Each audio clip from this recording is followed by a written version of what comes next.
कोलकातार आरजिकर medical college hospital रे trainee doctor को दुष्कर्म पर हत्या घटनार प्रतिवाद आज देशव्यापी सबु सरकारी हॉस्पिटल रेसिडेंट डाक्तर माने आंदोलन करिसेंती। सीबीआई तदंत दाबी रे ओपीटी सेवा बंद पाई निष्पत्ति होईची। नुआदिल्ली समेत देशर विभिन्न स्थान में डाक्तर मानक आंदोलन एवं विक्षोभ देखा मिली।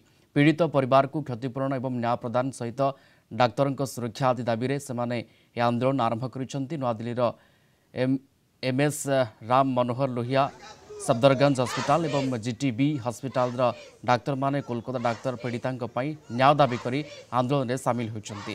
कोलकाता महिला डाक्तर को दुष्कर्म एवं हत्या मामला रे फोर्डा पक्षर देशव्यापी आंदोलन डाकरा दी जाइथिला।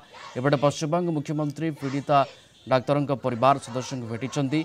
एसहित रविवार सुधा ए मामलार तदंत शेष नहले सीबीआई को हस्तांतर करा प्रतिश्रुति दैछंती।